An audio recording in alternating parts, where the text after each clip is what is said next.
Thank you guys for being with me. Again, this is Chad Morrison, my unknown title host here. But I want to welcome you here again today to In the Standing in the Gap with Chad podcast. I'm sorry, I have two channels. But I really want you guys to give feedback and information. I'm really grateful that you're here with us, that you're taking time. I've been watching comments. I've been watching how many people are watching these videos. And I really appreciate you guys helping me help these candidates get their stories out. And today I have the pleasure of sitting with a young man that my grandfather used to haul on a school bus. That's right. His name is Fred Parker, and he is the treasurer of Washington County and running for re-election. So, Mr. Parker, I want to say thank you for sitting down with me and for giving me this opportunity to just kind of get to know you, and so they can get to know you. It's a pleasure to talk to you. I appreciate that. We've talked a little bit, just kind of small talk starting out. We've talked a little bit on the phone with getting this set up. But now it's the important part.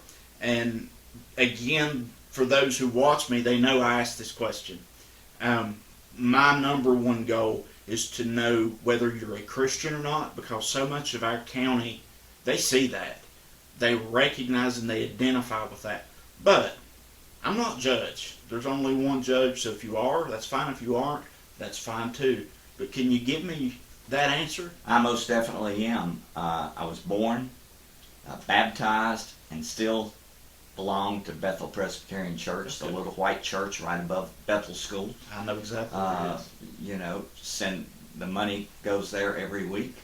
I went to revivals there with a very well-known revivalist who started Graham Bible College down in Bristol. Okay. The Reverend Dan Graham. Dan Graham. His okay. Bible College was to the right, on the right and to the left, just right before you get to Bristol Speedway. Now it's been turned in, one of the buildings has been turned into another church, and I think the other building's an apartment building. But Okay. He used to be a scary revivalist. It's fire and brimstone. Oh, I one time I went to sleep, and all of a sudden he yelled, and I come straight up off. The Lord had just come My back. grandmother's about to kill me. Yeah, I remember those. You know my grandfather, and my Papa Stanley was he was one of those preachers that were red-faced and fire. I mean, he preached hard for 30 minutes, and he still preached as hard as he could till he got sick and passed away. But you couldn't sit still and go to sleep in his church. No, and if you misbehaved on his bus, he just pulled over and stopped. And if you wanted to get home, somebody was going to start behaving, or that bus wasn't going to go anywhere.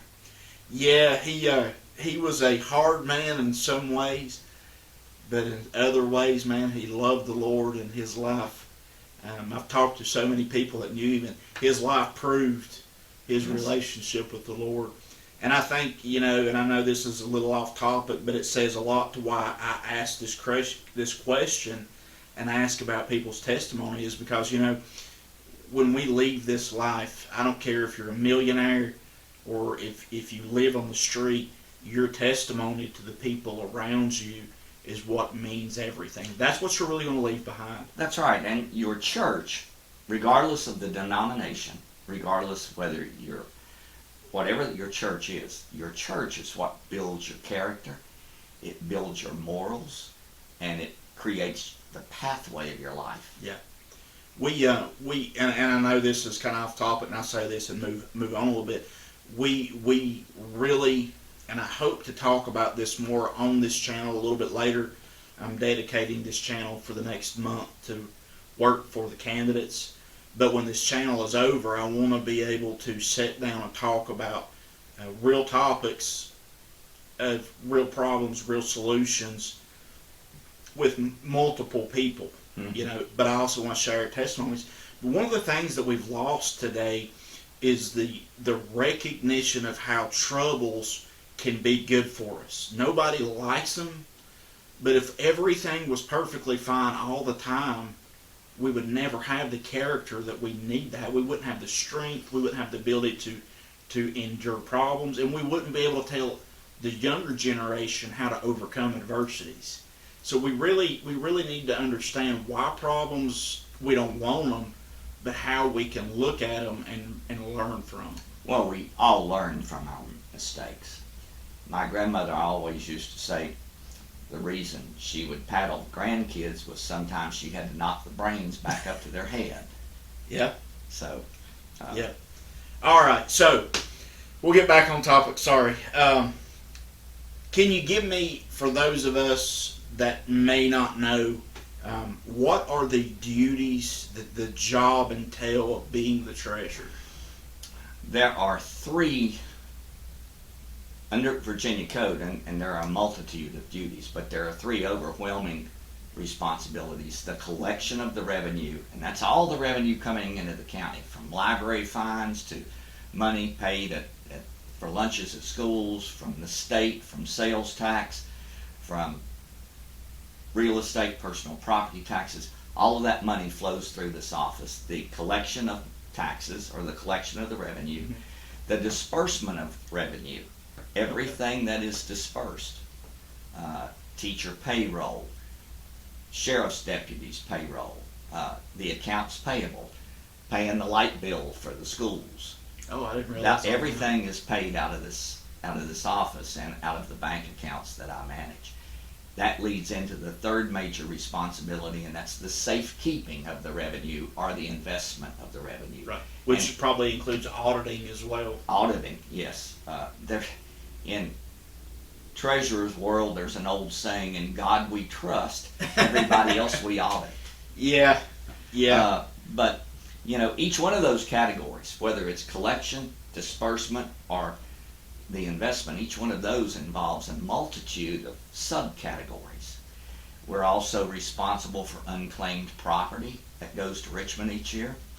These are outstanding checks that people have forgotten to cash, and we can't get a hold of them to cash them. And we don't have to send a lot to unclaimed property, but that has to go in. The Records Retention Act. We also have to know purchasing laws, and we have to know personnel laws. Do you have to keep a double of records? Do you have computer and paper files? Is everything all Everything now digital? Everything now is all digitized and backed up. How long do you have to keep those records? Depending upon the record, it can be as little as 3 years after audit to as much as 20 years after audit. Wow. And any documents related to long-term debt, in other words, bonds, like the bonds securing the debt for this building, the sheriff's building at Oak Park, those are kept for 33 years. Wow. The life of the bonds. Life of the bonds. Good Yes, deal. That's a lot to take in. I'm also the physical agent for the Industrial Development Authority. I handle all of their bond trustee work. Okay. And I'm the physical agent for the Regional Jail Authority, which Ah. is the largest regional jail system in the Commonwealth of Virginia. A lot of hats to fill. A lot of hats. A lot of hats. All right, so I'm glad you told that, because I'm learning as I go. Some of this I do know, but I didn't know that they had chief commissioners.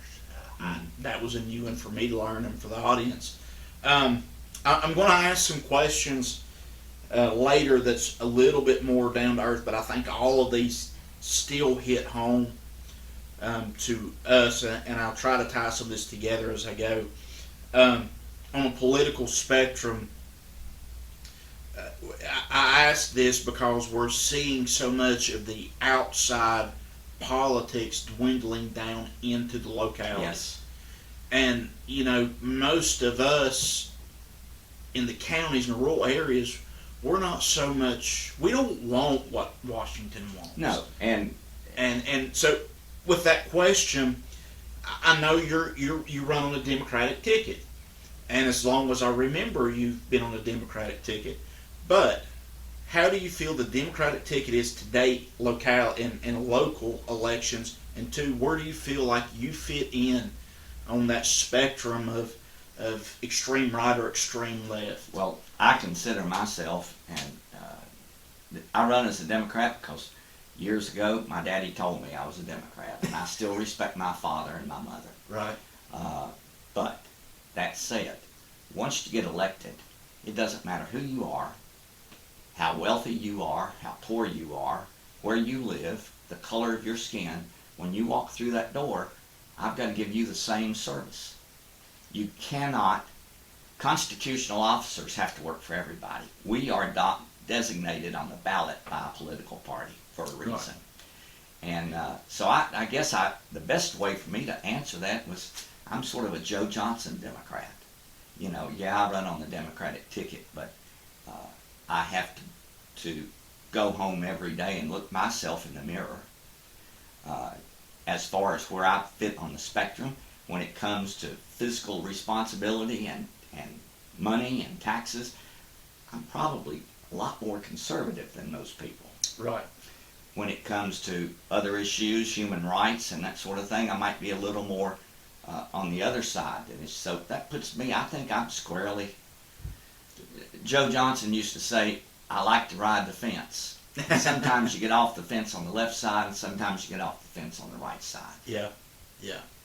No, I can admire that, and that's kind of, it's easy for a lot of people, two things. One, we can get so to the right or so to the left that we only agree with this one or we only agree with that one. But you know, one of the things that I love about this so far that I've continued to notice is most people are fairly central. There's some differences, but if we'll just learn to work together, and that's a question that I come up with, or that I ask, and I might as well ask it now. There's so much division in the United States, and it's dwindling into localities that are more local to us. How do we push that division out and say, no, we're not going to have that, and we're going to continue to work together? Simply that. We work together and prove them wrong. And we support the entire Constitution, not just part of it. Right. Yeah. Good.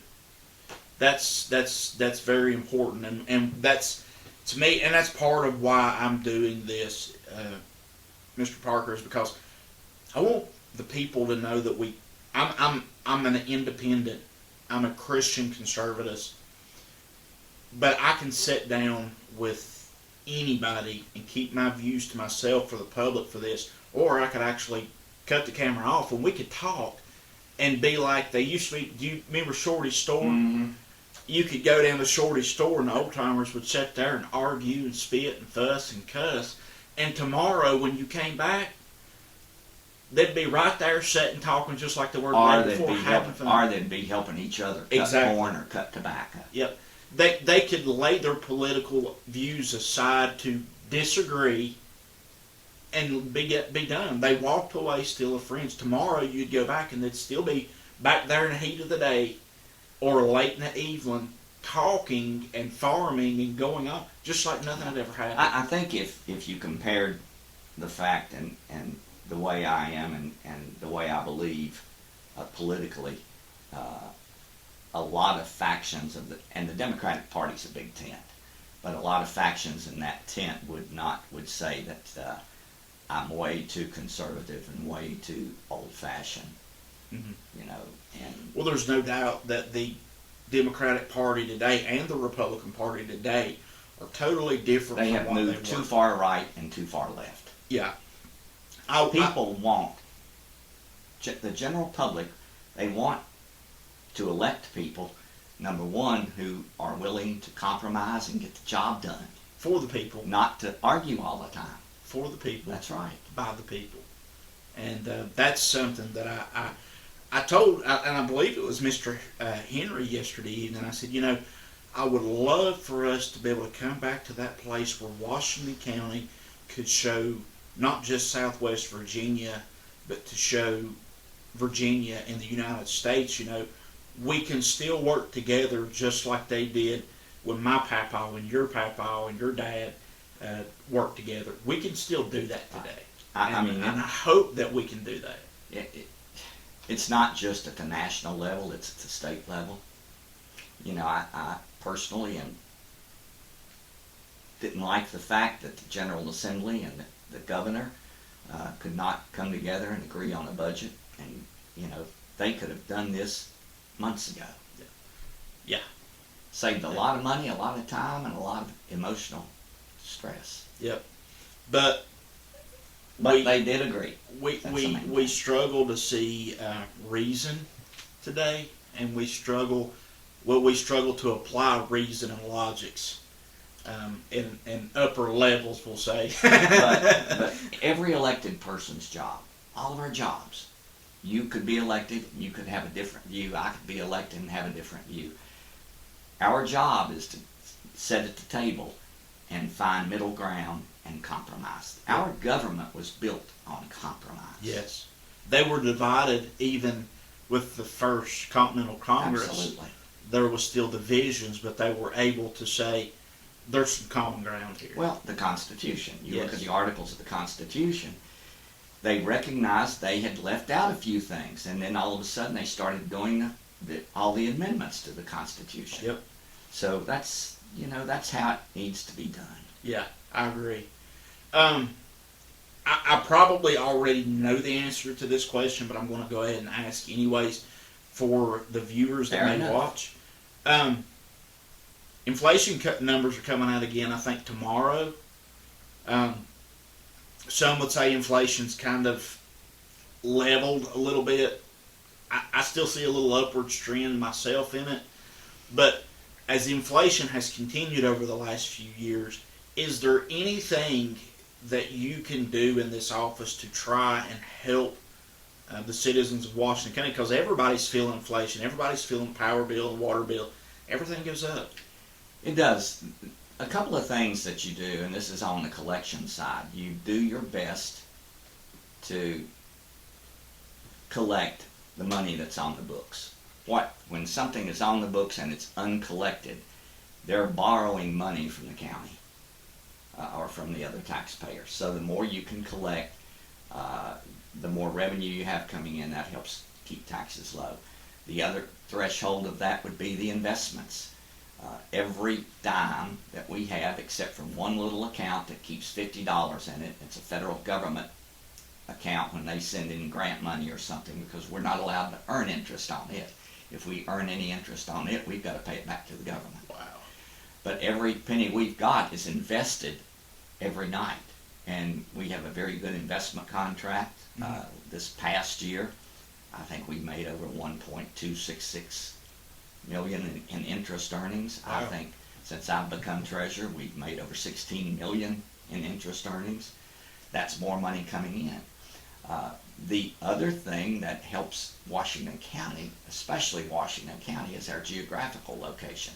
Here we are sitting as the cheapest sales tax jurisdiction in the nation, and we border the highest sales tax. And you can go to Walmart and see while they come over here. I jokingly say at exit 19 on a weekend we could hold a Johnson County, Tennessee election, and at exit 7 we could hold the Sullivan County, Tennessee election. Yeah. And yeah, we welcome that. I mean, that Tennessee orange turns dark green when it hits Washington County. Absolutely, absolutely. I know that the Board of Supervisors has the ultimate say, but do you ever find that there are ways that you can take things to the board that might not hurt the county, but would still help the citizens? Do you find situations like that? And if you do, are you willing? I mean, is that something you like to try I always to do? always have. When back, and you may remember this, you may be too young, but it used to be by May 15th, we had to line up in lines and get those county stickers. And you get them close to the windshield and they just suck up. Well, we got rid of the peel and stick and standing in lines, and it's just a license fee on the decal now. In the last few years, we've went from yearly dog tags, where you had to come in and get a dog tag license every year, to a lifetime tag.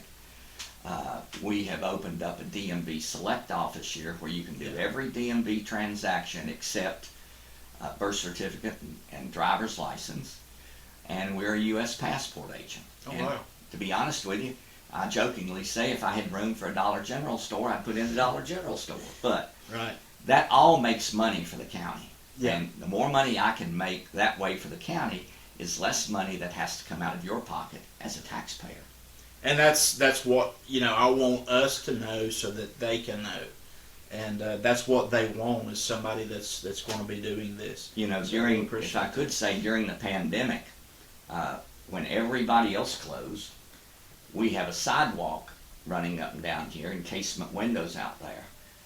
We stayed open during the pandemic. We moved cashiers out to the windows. We moved computers out to the windows and raised the windows up and down. So now they had to stand out in the rain. They had to stand out in the cold. Sometimes in the heat, sometimes in the snow. But they were served. They could pay their taxes. They could do a DMV transaction. And at times, there was a couple of times, we were the only place in the state of Virginia that was open. Wow. We had people come from Arlington, Lee County, Williamsburg, Tazewell County every day just because we were open and they could get the registration or a title or whatever here. I know with what I do, working for the county myself and the water authority, leaks don't stop because of mandates. No. And you know what? The bills had to get kept on because of the pandemic. Payrolls had to be met because of the pandemic. And so the money had to be booked and taken to the bank. Good deal. I'm going to ask a question because it's kind of starting to resonate more on a national spectrum, and like I said earlier, things kind of dwindle downhill. I have no problem in believing that you're fully capable, so please do not read into this that I'm being mean. But there's candidates that stay in office way past their prime. And sometimes people say, hey, Parker's a great guy, but he's been in office for a long time. I have no problem believing that you're capable of fulfilling this duty for quite some time if reelected. However, do you think that there should be a time when candidates should say, you know what, it's time to enjoy the rest of my life and retire? If I felt that right now, I wouldn't be running. I still come in early in the morning. This morning I was here at 6:30, and I think I told you before we started filming, I forgot my telephone, had to turn around and go back home and get it because I have to use it to get on all the bank accounts. But there is a time. On the national level, I'll flat out say it. I think both of the top tier candidates right now are too old to run for office. And there's several on both sides that should have retired a couple of years ago. Yeah. I saw something the other day and it said that the United States Senate was the most expensive nursing home in the nation. And I don't necessarily believe that. I know attorneys in town. Talked to one this morning. He's 82 years old. Sharp as today as he was 50 years ago. Yeah. And that's what makes it difficult to say when someone should retire, but there comes a point when everybody's got to think about, what do I do with when do I step down? I teach for the Treasurers Association and for the Virginia Government Finance Officers. I actually help train newly elected officials in the Commonwealth, and I can tell you, I think if the state treasurers ever thought that I was not capable of training other treasurers or training other finance officials, they wouldn't be asking me to do that. And if you don't remember what occurred in past history, it will be repeated in the future. You do that, and I think you have to elect people who are willing to always be willing to be trained, always be willing to change, Adapt, and move forward. yes. You move forward. Sometimes you think, well, I'm taking one step forward and 2 steps backwards. But you always want to be trained. Go keep your training up and keep working and keep your mind working. Do you think that there is a necessity of your generation and my generation, because I'm a firm believer that even in Christ, my grandfather taught me, and I teach the next generation, and that generation is going to teach the next generation. I may not be able to reach the 18-year-olds, but I could reach the 25 to 40-year-olds and talk to them, train and teach and help them. Do you think that there was a problem with people choosing the wrong mentors and just kind of what psychology calls group thinking? Because they're famous, because they have a big voice, they just do what they're told, follow what they say? Or do you think people's lost the ability to logically reason and think? Let me go back to my career as an educator, because I spent 12 years in teaching in education prior to coming into the treasurer's office. There is such a thing called learned behavior. And quite often I think a lot of young people growing up have adapted bad behavior because that's all they've seen in their life. Yeah. Children learn from their parents, and if their parents don't set the example, then they don't have anything to learn from. Unfortunately, in today's world, and it's not just in today's world, I left teaching in 1985, so it was going on then. There were a lot of other family members stepping in to raise the younger family members. And in some cases, it was a blessing, because it was the grandparents, it was an aunt and uncle, maybe who had a stable home life. Yeah. And in many cases, it saved those children.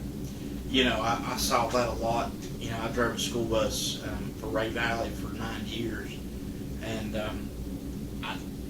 I really am still friends with a lot of my families that I took their kids to school. Mm-hmm. And but I seen a lot of things that broke my heart, and I watched a lot of grandparents raising kids that really weren't capable physically to do that, but because of love they did it anyway. Absolutely. And that's probably the only real stability that those kids could have ever gotten, having said that. And that's not just one community, that goes on everywhere. Yes, it does. And I really wish that we could find a way, and I hope with this podcast channel, when people subscribe, like I was telling you earlier, I want this channel to continue to go on, because I want to talk about those topics similar to what we talked about today. Real problems, real solutions, and then put them in effort. How do we move through these things? Okay, last real question, and it's not even a question. I try to give everybody 5 minutes or so to just kind of your whatever you want to say. Well, I would like to say that I am a proud product of the schools of Washington County. I went to Emory and Henry College in 4 years. I did an interdisciplinary major, which involved getting 5 majors and a double minor. Wow. In 4 years. As a former teacher and principal, I love teaching. I love education. But I really love public service. Yeah. And I always tell people that I wish everybody had to spend 6 months working with the public and 6 months teaching in the school, and we could probably fix a lot of problems in this country. I agree with that. I taught off and on at the Neff Center for Mr. Johnson in auto mechanics, auto body, carpentry, masonry, welding as a long-term substitute teacher. And I've definitely had my fair share of what most people would want to have in public service. And it reminds me of being a preacher or a pastor or an evangelist. It's not always easy, but it's necessary, and you've got to have a heart in it to do it. And I'm glad that God still puts servitude in people's hearts today. You know, I pride myself on on trying to work with taxpayers. If we've got taxpayers who are behind on their taxes and we can work out a payment plan and they will stick to that payment plan, we will bend over backwards to work with them. Yeah. I'm not going to, and like I said, I've got to go home and look myself in the mirror. I'm not going to put an elderly person's house up for sale. If they can pay me the simplest payment a month, Yeah. I can work with that, because I know at some point, it will be passed on and those taxes will be collected. But you've got to have a heart. You've got to be compassionate, but you've got to treat every person with respect, and you've got to have an open door, and you've got to be willing to listen. Well, Mr. Parker, I've really enjoyed sitting down with you. I hope that our audience has enjoyed sitting down with us. You can tell I'm definitely not professional at this, and I hope that they can overlook me for not being professional. But this isn't about me. It's not really about us.